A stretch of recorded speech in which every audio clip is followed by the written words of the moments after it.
고백으로 드렸습니다. 하나님의 아들이라고, 나의 구주라고. 그 신앙 고백을 듣고 나서 예수님께서 하셨던 말씀이 뭐냐면, 내가 이 반석 위에, 이 신앙의 고백 위에 나의 교회를 세우리라 라고 하면서 주님의 교회라고, 교회라는 말을 처음으로 썼습니다. 그때 그 교회라는 말의 헬라어가 뭐냐면 에클레시아예요. 에클레시아. 에클레시아는 두 단어의 합성어입니다. 에크는 뭐냐면 영어로 하면 out of, 뭐뭐로부터 나오다, 뭐뭐로부터, 그런 뜻이고요. 그 다음에는 칼레오라고 하는 콜링이라는 의미의, 부르심이라는 의미의 칼레오가 합쳐졌습니다. 그래서 에크랑 칼레오가 합쳐져서 에클레시아가 됐어요. 그게 왜 교회인가? 다시 말하면 그 뜻은 이런 것입니다. 세상에 있는 사람들 중에 하나님의 부르심을 받고 불러냄을 받은 사람들의 모임, 그게 바로 교회라는. 한번 따라해 볼까요? 교회가 뭐냐면 하나님의 부르심을 받은 사람들의 모임. 네. 그게 교회라는 뜻이에요. 에클레시아. 그 말은 세상에 있던 우리를 하나님이 불러주셔서 우리를 구원하시고 그분의 자녀 삼아주시고, 그리고 나서 그들이 함께 모여있는 부름받은 성도들의 모임이 교회라는 사실입니다. 구약에 가면 이 단어가 히브리어로 카할이라고 그래요. 뭐라고 그런다고요? 카할. 칼이 아니에요. 칼질하는 칼이 아니고 카할이에요. 카할. 이 카할이라는 뜻도 똑같습니다. 영어로 하면 assembly, 집합하다, 모이게 하다, 이런 뜻입니다. 민수기 10장 7절부터 8절에 보면 두 번 쓰입니다. 명사로 쓰이고 또 한 번은 동사로 쓰이는데, 또 회중을 모을 때, 여기서 회중이 카할이에요. 그리고 모을 때에도 카할이에요. 회중을 하나님께서 당신의 사람들을 모인 교회로 모이게 할 때에 나팔을 불거나 소리를 크게 내지 말며 그냥 아무나 부르지 말라는 거예요. 누가 불러요? 그 나팔은 아론의 자손인 제사장들이 불지니 이는 너희 대대의 영원한 율례니라. 여러분 상상해 보세요. 하나님께서 당신의 백성들을 부르십니다. 그 부르시기 위해서 나팔을 불기 시작합니다. 그리고 그 나팔을 통해서 부름에 응답한 사람들이 원근 각처에서 흩어져 있다가 하나님 앞에 모이기 시작한 그 그룹, 어셈블리, 그 모임을 가리켜서 뭐라 그런다고요? 그걸 가리켜 교회라고 하는 거예요. 그러니까 교회는 여러분 결코 건물이 아닙니다. 교회는 그런 어떤 시스템이 아니에요. 교회는 매우 역동적인 거예요. 교회는 정적이지 않고 하나님이 부르셨을 때 거기에 응답해서 함께 모인 사람들의 모임이 그게 교회라는 거예요. 그런데 우리가 교회라고 해서 아까 말한 대로 하나님의 부르심을 받은 사람들의 모임이라고 할 때 중요한 사실을 우리가 잊어버리는데, 그게 뭐냐 하면 이 부르심을 누가 부르셨다? 하나님이 부르셨다는 거예요. 다시 말하면 교회의 주체는 하나님이시라는 거예요. 하나님께서 우리를 주도적으로 부르셨고 구원하셨고, 그리고 부름받은 백성들의 구주와 주님으로 믿게 하심으로 하나님이 우리의 아버지가 되기를 그분이 선택하셨다는 거예요. 2021년도 7월 31일자 한국일보에 이런 제목이 있었습니다. 아버지 부재의 시대의 완전한 하나님. 오늘날 이 시대를 가리켜서 아버지 부재의 시대라고 그래요.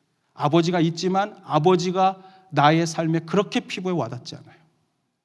그 책에서 이렇게 이야기합니다. 아버지가 있지만 아버지가 아버지 역할을 하지 않기 때문에 한국일보 기사는 이렇게 써놨습니다. 그래서 우리에게는 동성애가 있다.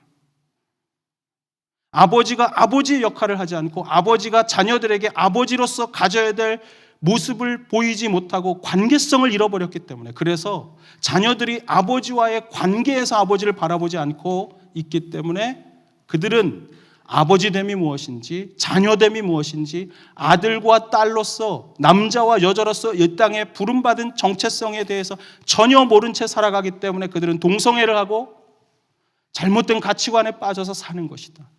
이것을 누가 깨닫게 했냐 하면 미국에 있는 어떤 젊은 크리스찬 아버지였던 한 청년이 이 음성을 들은 거예요. 아버지 부재의 시대에, 그러나 완전하신 아버지이신 하나님, 그분을 보여줄 수 있는 영화가 있다면 좋겠다.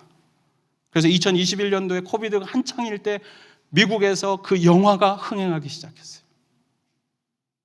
그리고 코비드가 끝나갈 즈음이 됐을 때 한국에도 그 영화를 보기 위해서 수많은 사람들이 갔었다는 거예요. 그래서 한국일보에 쓴 거예요. 아버지 부재의 시대에 완전한 아버지이신 하나님, 그분을 그들은 영화를 통해 만나고 있다. 여러분, 교회 나오면서도 하나님을 아버지로 만나고 계신가요? 우리의 신앙생활 속에서 하나님이 아버지가 되시고 있나요? 여러분의 삶 속에서 아버지로 하나님을 인정하고 있을까요?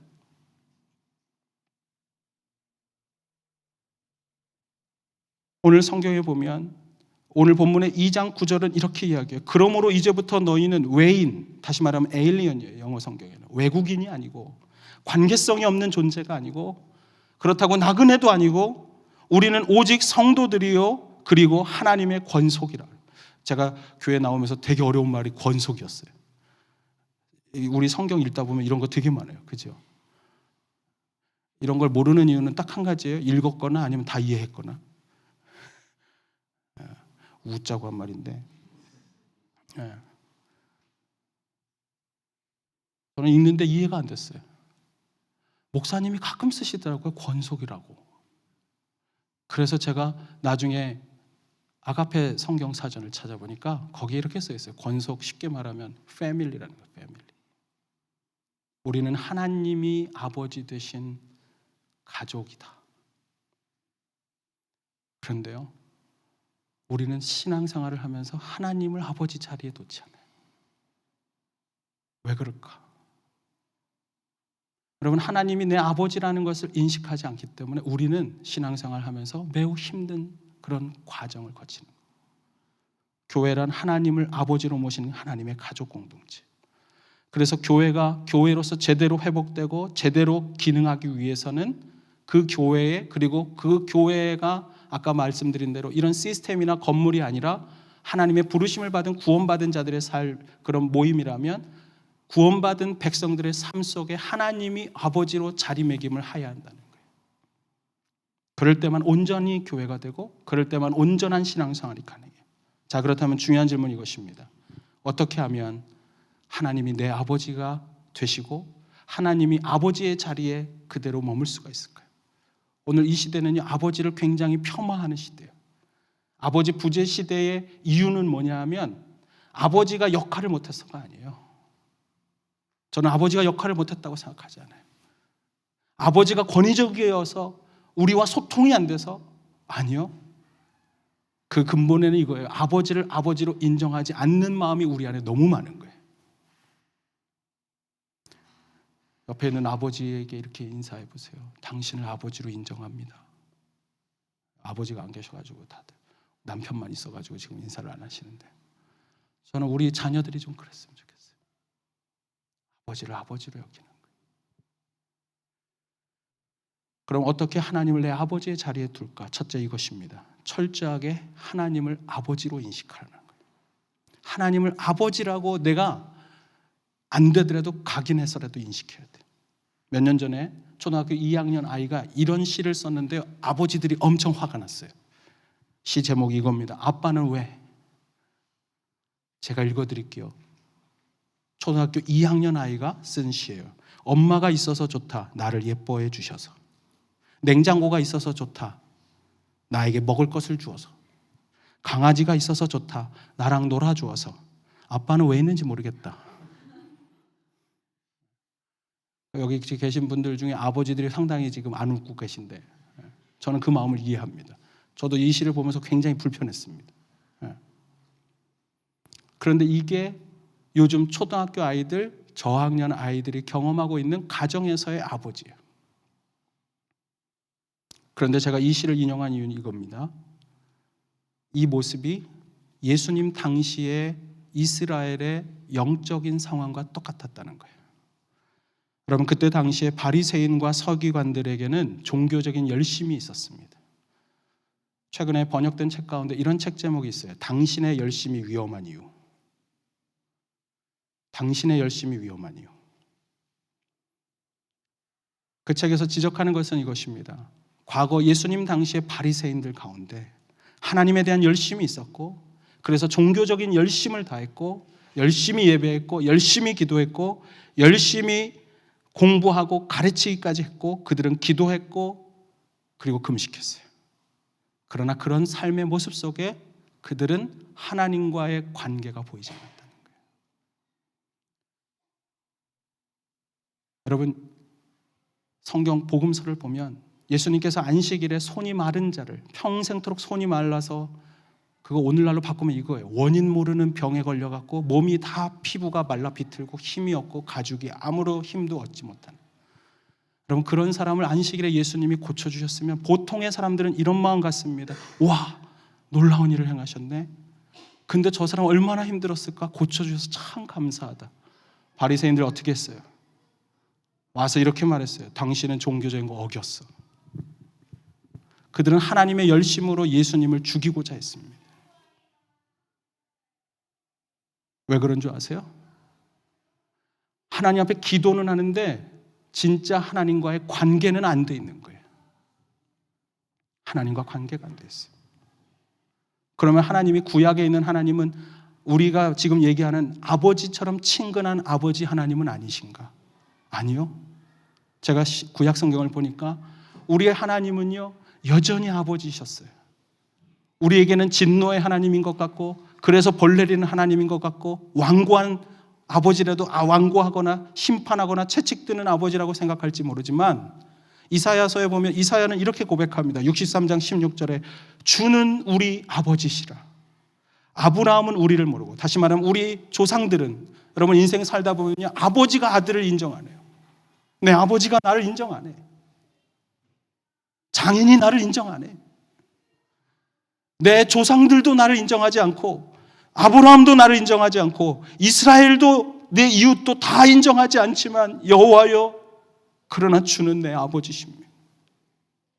인생을 살다 보면요, 완전한 아버지 없어요. 그래서 완전하지 않기 때문에 그들은 때로는 인간적인 마음 때문에 자녀들을 아버지처럼 제대로 다루지 못할 때가 많아요. 그러나 이사야는 알았어요. 인생에서 불완전한 아버지가 너무 많고, 완전하지 못한 부모가 너무 많고, 그래서 때로는 상처 입을 때도 있지만, 그러나 내 인생의 진짜 아버지는 하나님 당신이시라고. 이사야서에 또 이렇게 고백합니다. 64장 8절에 그러나 여호와 이제 주는 누구라고요? 내 아버지십니다. 우리 아버지시니라. 그러면서 이렇게 말해요. 우리는 진흙이요 주는 토기장이시니 우리는 다 주의 손으로 지으신 것입니다. 토기장이가 진흙을 이기고 만지고 그 모든 것을 다 해서 인생을 빚어나가듯이, 하나님은 내 아버지가 되셔서 나랑 동떨어져 있어서 문제가 있을 때마다 그냥 해결해주는 해결사나 슈퍼맨 아버지가 하나님이 아니라, 그분은 내 아버지가 되셔서 내 인생의 형질을 만들고 내 인격을 만드는데 일일이 다 관여하시면서 내 길을 만드시고 빚어가시는, 그분은 진정한 토기장이요 내 아버지이십니다. 여러분, 이러한 믿음의 고백이 우리가 인생을 살아가면서 있을까요? 바리새인들은 그게 없었던 거예요. 열심히 예배했습니다. 그들이 열심히 있었지만 열심히 위험한 이유 뭔지 아세요? 하나님과의 관계를 잃어버렸다는 거예요. 이 말을 들으면 또 이렇게 착각하는 분들이 있어요. 봉사하면 하나님 앞에서 맨날 지치고 그래서 다 내려놔야겠다. 따라해 보세요. 그것은 마귀가 주는 거짓말이다. 네, 교회 공동체를 무너뜨리는 마귀가 주는 거짓말들이 있어요. 그거 말고도 굉장히 많아요. 여러분, 우리가 섬길 때 하나님과의 관계를 생각하면, 그분이 내 아버지라는 것을 생각하면요, 여러분, 때로는 내가 기도하지만 그분이 응답이 좀 늦는다고 그게 문제가 되지 않아요. 내가 좀 힘들어도 하나님이 내 아버지 되시기 때문에 내가 그때마다 하나님 앞에 오히려 힘든 것을 얘기하고 투정할 수 있는 게 오히려 기쁨이에요. 봉사가 문제가 아니고요, 봉사하면서 하나님과 관계만 잘 돼 있으면 오히려 봉사는 내 아버지 하나님을 경험하는 놀라운 사역의 장이 되는. 그래서 여러분, 제자들이 예수님께 물어봤습니다. 뭐라고 물어봤냐면, 예수님, 요한이 기도를 가르쳐 주는데 주님도 저희에게 기도를 좀 가르쳐 주십시오. 그때 예수님이 이렇게 대답하셨어요. 우리가 잘 아는 주기도문이요. 그러므로 너희는 이렇게 기도하라. 하늘에 계신 우리 아버지요, 이름이 거룩히 여김을 받으시오. 우리는 기도한다 그러면 이것 주세요, 저것 주세요, 구하는 것을 먼저 생각하지만 예수님이 강조하시는 것은 이거예요. 너희가 구하기 전에 너희에게 주시는 그분이 너희들의 아버지 되심을 먼저 선언할 수 있니? 그분이 너희에게 모든 걸 공급해 줄 수 있는 분이지만 그분이 너희 아버지라는 사실을 너네가 정말 인식하면서 하나님 앞에 기도할 수 있다면, 여러분, 그러면 기도가 지연돼도요 하나도 시험 안 들어요. 내가 아버지를 아니까. 내 아버지가 조금 응답을 좀 덜 해줄 뿐이지, 조금 늦을 뿐이지, 그분이 나를 결국에 응답해 줄 거라는 거 여러분 아는 거예요. 관계로 생각하면, 관계로 보면. 여러분, 큐티하면서 은혜 못 받는 사람들의 특징이 있어요. 하나님과의 관계로 보지 않기 때문이에요. 성경을. 하나님의 관계 속에서 나를 보면서 성경을 읽으면 어디를 봐도 하나님이 주시는 음성이 들려요. 우리가 신앙생활을 하면서 제일 큰 문제는 뭐냐 하면 하나님을 아버지로 인정하지 않는 거예요. 그러면 어떻게 되는 줄 아십니까? 저 같은 사람이 제일 문제예요. 하나님하고 친하지 않은데 하나님에 대해서 얘기하고 설교하면 저는 어떻게 되느냐? 종교 장사꾼이 되는 거예요. 당신의 열심이 위험한 이유, 그 책은 목회자들을 위한 책이에요. 열심히 있어서 헌신했어요. 열심히 있어서 신학교에 갔어요. 예배를 섬기고 하나님을 예배하고 주님 앞에 기도하는 그것에서의 기쁨과 그 경험들이 다 있었음에도 불구하고 오늘 그 열심 때문에 왔는데도 불구하고 하나님과 친밀한 관계를 제가 잃어버리면 저는 그냥 꽹가리 같은 소리나 내고 시끄러운 잡음이나 만드는 설교나 하는 종교 장사꾼에 지나지 않는단 말이에요. 여러분, 내가 하나님하고 친밀하지 않으면 여기서 지금 하는 이 모든 건 그냥 행위일 뿐이에요. 행위일 뿐. 아무것도 아니에요. 아무 능력도 일어나지 않아요. 아무 일도 일어나지 않아요. 하다못해 나도 안 바뀌어요. 나도. 지도 안 바뀌면서 설교해. 그 왜 그런 일이 일어나요? 종교 장사꾼이 되겠다. 저는 오늘도 그래서 오늘 안 울으려고 했는데 1부 때도 엄청 울어가지고 제가. 하나님 앞에 맨날 기도해요. 하나님이 내 마음을, 내 삶을 통하지 않으면 하나님, 저 설교할 수가 없습니다. 여러분, 우리가 찬양팀이 여기서 찬양, 오늘 기타 하나로만 해도 난 너무 은혜가 되는 거예요. 은혜가 됐죠, 오늘? 뭐 딴소리 하는 거예요, 지금 제가? 지금 딴 데서 예배하다 왔어요, 찬양하다. 너무 은혜가 되는 거예요. 여러분들의 찬양 소리가 막 귀에 들리는 너무 행복한 거예요. 자, 찬양하면서 기도하는 거예요. 하나님, 인생의 광야에서 힘든 사람들 오늘 하나님 아버지 만나서 회복되게 해주십시오. 그 관계로 좀 들어가게 해주십시오. 우리가 뭐 대단한 퍼포먼스 안 해도 하나님에 대한 관계를 생각하고 예배하고 찬양하면 그것이 우리를 바꾸기 시작하는 거예요. 오늘 본문에도 똑같이 말하지 않습니까? 그러므로 이제부터 너희는 하나님과 관계가 없는 외국인이 아니라고, 나그네가 아니라고, 오직 너희는 하나님의 뭐다? 가족이다. 여기서의 가족이 원래 원어로 보면 오이케이오스예요. 그리그로. 근데 아가페 사전에 보면 이렇게 설명해요. 5대가 함께 사는 가족의 큰 가장이 이끌고 있는 가족. 가장이 이끄는 가족인데 5대가 같이 살아요. 거기서 고조 할아버지가 우리 하나님이라는 거예요. 그 모든 것을 책임지고 이끌고 있고, 그리고 보잡 그것에 대해서 인정하고 공급하는 그분이 내 아버지가 되신다. 여러분, 아까 초등학생 아빠는 왜 그 시가 여러분 왜 문제가 될까요? 그 시의 문제가 뭘까요? 저는 그 아이에 대해서 기대해요. 그 아이가 분명히 바꿀 거예요, 나중에 시를.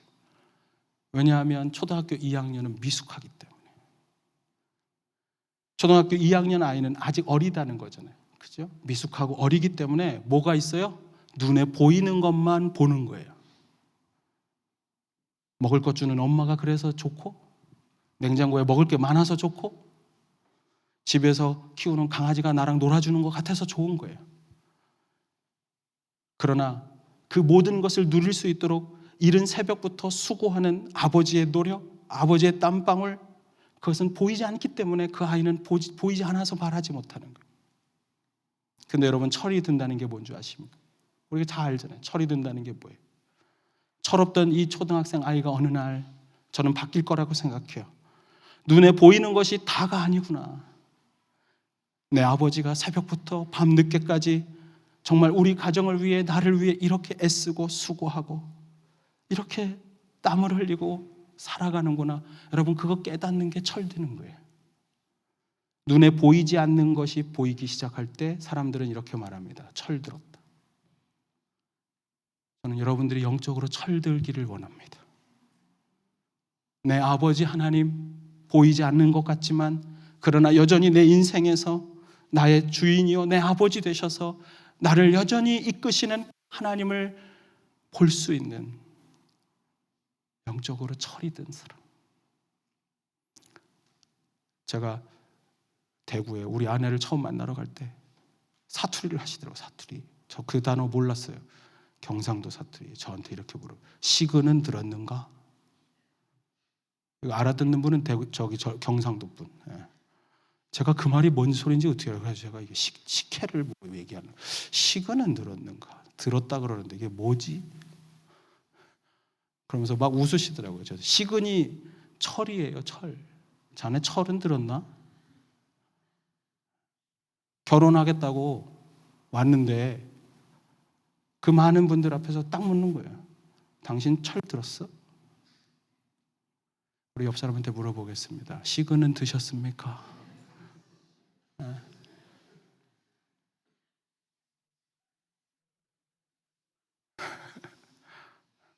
저는 여러분들이 하나님 앞에 좀 철들었으면 좋겠어요. 그분이 내 아버지인데 그 하나님이 맨날 안 보여갖고 철없는 초등학교 2학년. 그래서 어떤 목사님이 이렇게 이걸 번역해놨어요. 자기네 교회는 이러면 안 된다고. 담임 목사님이 있어서 좋다. 좋은 말을 해주셔서. 집사님이 있어서 좋다. 간식을 주셔서. 선생님이 있어서 좋다. 나랑 놀아줘서. 그런데 하나님은 왜 있는 걸까? 이게 우리의 신앙생활이라는 거예요. 눈에 보이는 앞에서 퍼포먼스 하고 있는 그 사람들에게 마음 뺏겨서 진짜 보이지 않는 하나님, 그분을 보지 못하는 철들지 않은 아이. 저는 다시 말씀드리겠어요. 사투리 말고 정말 우리가 영적으로 보이지 않는 하나님을 볼 수 있는, 이제는 철이 든 성숙한, 그래서 아버지를 아버지로 인정하고 인식하는 우리들 모두가 되기를 주님의 이름으로 축원합니다. 하나님이 어떻게 우리의 아버지의 자리에 다시 회복될 수 있을까? 하나님을 아버지의 자리에 다시 모실 수 있는 방법. 두 번째는 이것입니다. 하나님으로 소망을 삼고 전진하라는 거예요. 여러분, 출애굽기에 보면 이스라엘 백성들이 애굽을 나와서 홍해를 지나서 그들이 구원받아서 광야에 갔습니다. 저는요, 그 장면을 읽으면서 늘 그런 생각이 들었어요. 광야에서 이 사람들 맨날 원망하는데 정말 어떻게 저렇게 살지? 그런데 놀라운 건 이거예요. 그렇게 하나님에 대해서 불평하고 늘 원망하고 있는 그들을 향해서 여러분, 사도행전에 보면 스데반 집사가 이렇게 이야기합니다. 7장 36절에 이 사람이 백성을 인도하여 나오게 하고 애국과 홍해와 광야에서 40년간 기사와 표적을 행하였느니라. 여기서 이 사람은 모세예요. 모세를 통해서 이스라엘 사람들이 홍해를 지나서 광야 40년의 그런 놀라운 하나님의 공급하심을 경험하고 살았다는 거예요. 광야 시절을 회상하는 거예요. 그러면서 38절에 이렇게 말해요. 시내산에서 말하던 그 천사와 모세에게 말해주었던 그 천사와 그리고 우리 조상들과 함께 모세가 있었고, 근데 누구랑 있었다고요? 광야 교회에 있었다는 거예요. 하나님의 음성을 들려주는 천사와 그리고 함께 그 음성을 듣고 순종하면서 살던 모세가 원망 많은 그 백성들과 함께 있었는데, 스데반 집사는 원망 많은 원망 많은 그 성도들을 뭐라고 불렀다고요? 광야 교회라고 불렀다는 거예요. 여러분, 방황하고 있는데 그게 어떻게 교회가 될 수 있을까요? 이 말씀을 묵상하면서 광야가 방황이 아니라 교회라는 사실을 깨달았어요. 그렇게 교회가 될 수밖에 없는 이유가 있어요. 광야여도 그곳은 얼마든지 교회가 될 수 있다. 첫째로 이것입니다. 그 중심에 하나님이 계시면 거기는 광야라 할지라도 거기는 교회가 될 수 있어요. 이집트에 종살이 하던 그들을 하나님께서 불러주시고 홍해를 건너서 광야에 모이게 하신 하나님. 이게 바로 아까 말한 카할이에요. 에클레시아. 그런데 그 모이게 하신 분이 하나님이 주도하셔서 그들을 불러 모으시고 그 다음에 여러분 홍해 출애굽기는 어디까지냐면 애굽을 나온 다음에 홍해를 지나서 시내산까지 간 게 출애굽기예요. 여러분 시내산 가서 하나님이 뭐 하셨습니까? 광야에다 데려다 놓고 거기서 말씀을 주셨어요. 십계명을 주시고 그 다음에 성막을 주셨어요. 예배하는 방법을 가르쳐 주셨어요. 그게 레위기고 그래서 출애굽 시내산까지 있은 다음에 예배하는 방법을 가르쳐 줬는데 뒤집으면 이겁니다. 거기서의 예배하는 성막의 뜻은 미팅 플레이스, 하나님이 우리를 만나고 싶다는 거예요. 그래서 하나님의 임재의 상징인 법궤를 그들은요 행진할 때마다 그들의 행진의 대열의 정 가운데 모셔놓고 행진할 때는 맨 앞에, 그러나 그들이 걸음에서 멈춰설 때는 언제나 가운데 놓고 나머지 12지파가 그곳에 있어요. 그들의 삶의 중심에 하나님을 두었다는 거예요.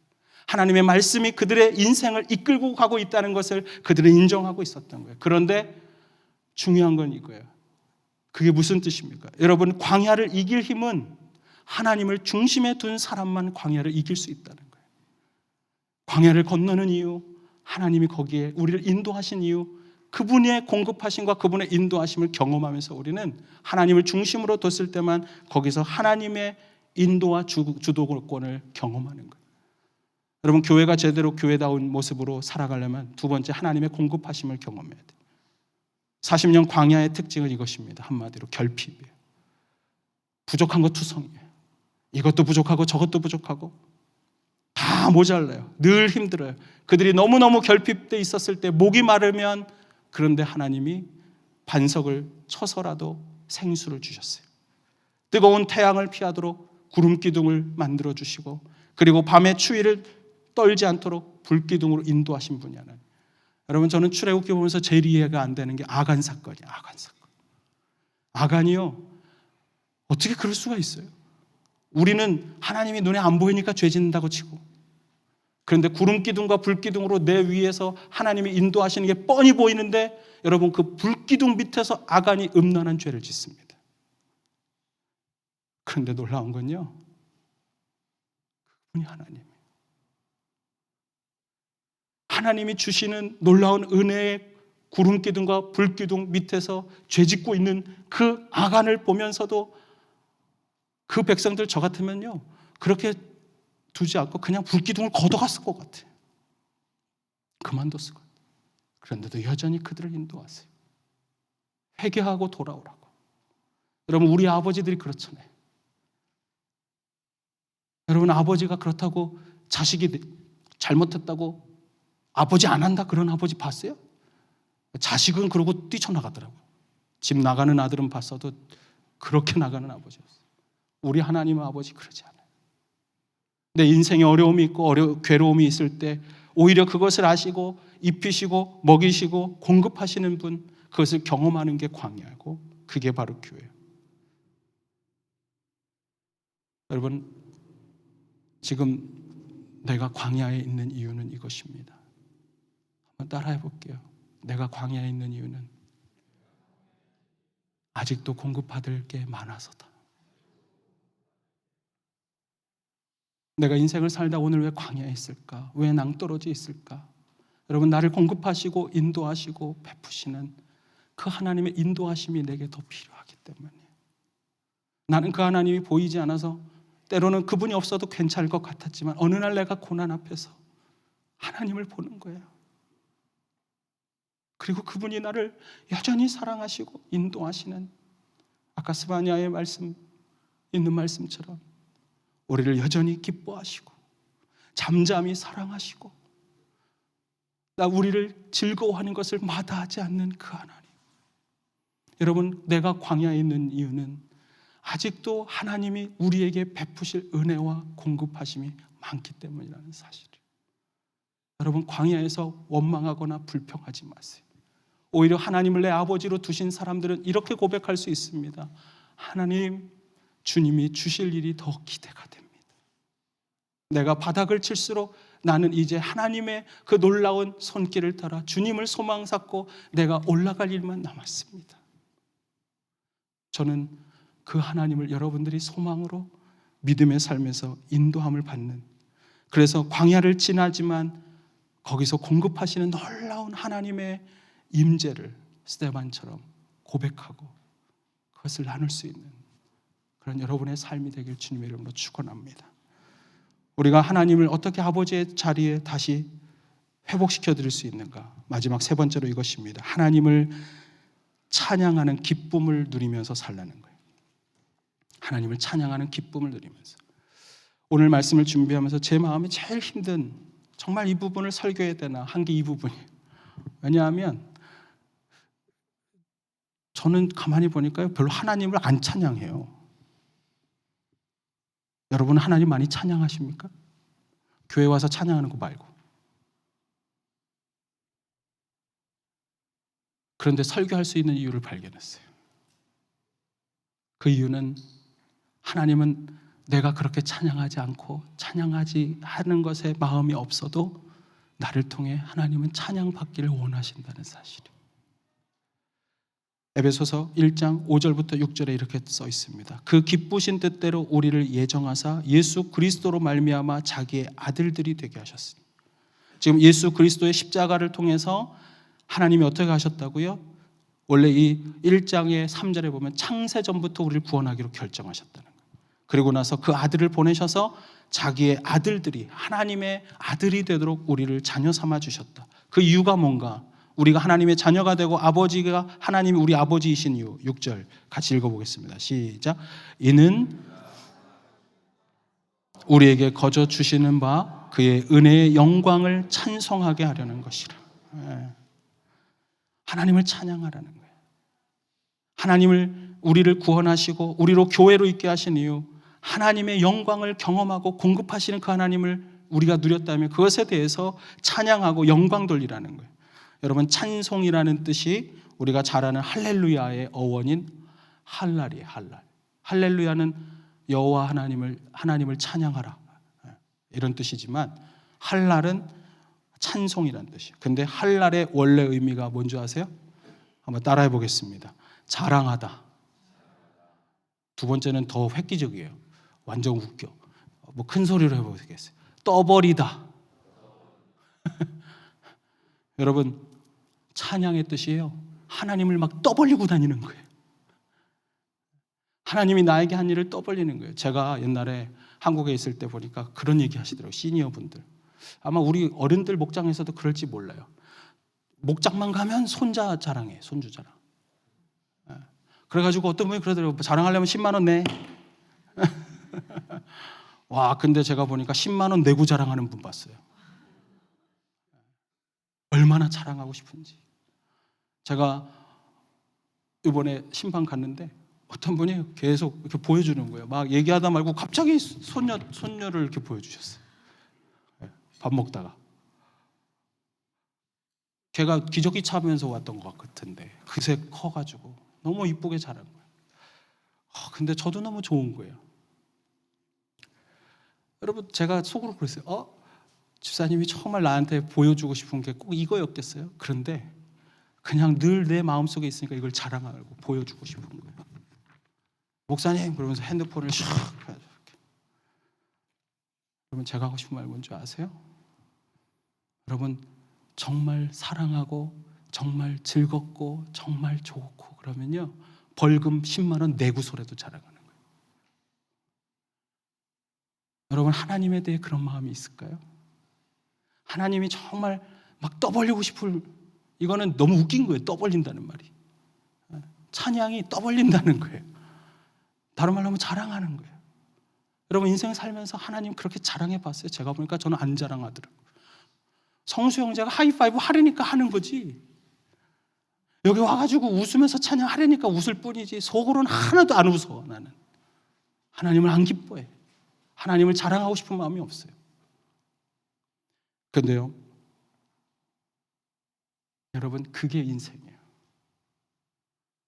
여러분 광야에 있었던 수많은 이스라엘 백성들은 자신의 삶에서 하나님이 눈에 보이지 않지만 그러나 매일같이 공급하시는 만나를 먹으면서도요, 그들은 뭘 더 많이 받냐? 결핍을 더 많이 받았어요. 보이지 않는 그 하나님이 아니라 나에게 없는 거, 그래서 보이지 않고 나에게 있지 않고 주어지지 않았고 그래서 원망하는. 여러분, 인생은요, 이 두 가지의 대결입니다. 광야교회에서의 인생의 걸음에서의 대결은 언제나 이것이었습니다. 원망하는 사람, 불평하는 사람. 그러나 그 한편에는 하나님을 찬양하는 사람이 있었어요. 내 과거에 행하셨던 하나님, 그리고 앞으로도 행하실 하나님을, 오히려 내 과거에 행하신 하나님을 보면서 소망하고 찬양하고 기뻐하는 거예요. 여러분, 고린도 후서에 보면 1장에 사도 바울이 자신이 얼마나 고난을 당했는지 설명합니다. 자기가 수많은 죽음의 위협을 당했다고 말해요. 그러면서도 하나님을 기대해요. 어떻게 기대하는 줄 아십니까? 내가 죽을 뻔했지만 하나님이 죽을 고난에서 살리셨다면 이후에도 여전히 하나님은 나를 살리실 것을 내가 믿습니다. 전 이게 찬양이라고 생각해요. 여러분, 인생의 광야를 가면서 원망이 있고 불평할 거 너무너무 많지만, 그러나 거기서 나는 그것을 보는 게 아니라 여전히 공급하시는, 보이지 않지만 나를 인도하시는 하나님을 보면서 찬양하는 거예요. 10월 달에 어린이 찬양 캠프가 있었습니다. 해밀턴. 우리 아들이요, 우리 둘째가 이렇게 찬양을 막 이렇게 몸으로 한다니까 엄청 싫어하는 거예요. 여기도 그런 분 계시죠? 몸으로 하라 그러면 막 진절이 나는 분들. 우리 아들이 약간 그런 게 있었던 거예요.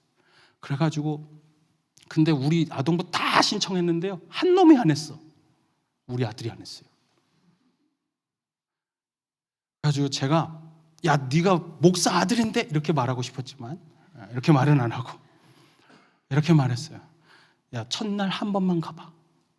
근데 싫으면 안 가도 돼, 그 다음부터. 근데 가보고 좋으면 그 다음에 또 가는 거야. 첫날 갔다 왔습니다. 우리 아들이 저를 먼저 불러서 얘기하는 거예요. 아빠, 찬양이 뭔지 알아요? 얘가 목사 앞에서 찬양이 뭐냐고 물어봐. 뭔데? 하나님을 칭찬하는 거래요. 여러분, 떠버린 할랄이 그런 의미예요. 떠버리고 자랑하고 칭찬한다. 우리 아들이 그랬던 것 같아요. 늘 어른한테 칭찬받는데 자기는 아이고 자기는 인간인데 어떻게 하나님을 칭찬하나.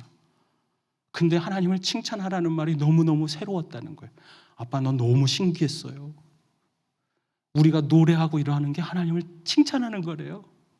그러면서 얘가 막 신나가지고 그날 제가 산책을 하면서 제가 그랬어요. 그래, 시안아, 오늘도 하나님이 우리를 살게 하시고 이렇게 하신 거 그냥 이거 하나님 참 감사해요. 그것도 찬양이다. 하나님 칭찬하는 거다. 근데 놀라운 거, 지난주에 창립기념예배 여기서 율동하는데 제가 여기 앉아서 이렇게 보니까 우리 아들이 제일 이 율동이 좀 이렇게 현찮아. 제가 보기엔. 제가 속으로 그랬어요. 아이고, 찬양 배우면 뭐하냐 저게. 뭘 하나님을 칭찬하는 거냐 저게. 그랬는데 놀라운 건 뭐냐면 그날 밤에 그 아들이 그러는 거예요. 아빠, 오늘 나 몸으로 찬양하는데 정말 너무 기뻤어요. 나 몸으로 하는 게 이렇게 기쁜지 몰랐어요. 제가 지난주에 제일 은혜 받은 게 그 말 한마디예요. 여러분, 우리가 찬양하고 싶을 때 찬양하는 게 아니고요, 찬양할 형편이어서 찬양하는 게 아니에요.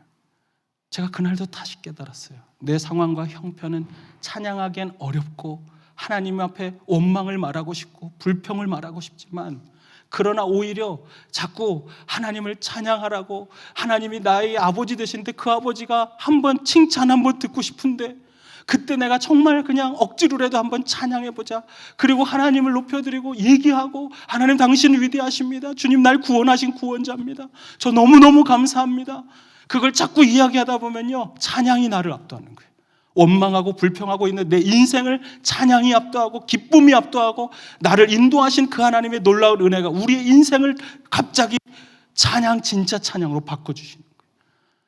저는 우리가 그런 예배 드렸으면 좋겠어요.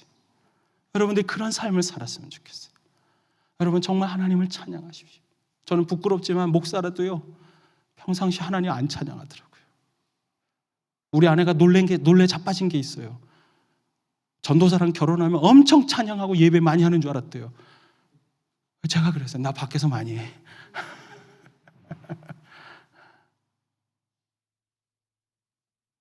여러분 집에서 찬양하십니까? 하나님 앞에 제가 회개했어요. 말씀 준비. 하나님, 제가 주님만 바라보며 찬양할 수 있게 해주십시오. 주님의 그 놀라운 기쁨으로 제가 압도된 삶을, 그 기쁨이 뭔지 정말 한번 깊이 경험하는 예배자 되고 싶습니다. 여러분, 그것이 하나님이 내 아버지 되심을 경험하는 자리예요. 저는 여러분들이 하나님이 아버지 되심을 경험하면 좋겠어요. 그래서 봉사를 해도요, 거기서 아버지 하나님 때문에 행복한 거예요. 내가 불평할 거 많지만, 내 인생은 언제나 광야와 같지만, 그러나 하나님 나를 지키시고 낮의 해와 밤의 달이 나를 해한다 할지라도 그분이 나를 인도하시고 공급하시는 것을 찬양하고 찬양하다 보니까 내 인생이 찬양밖에 없는, 기쁨밖에 없는, 저는 여러분이 진정한 하나님의 자녀들이 되기를 바랍니다.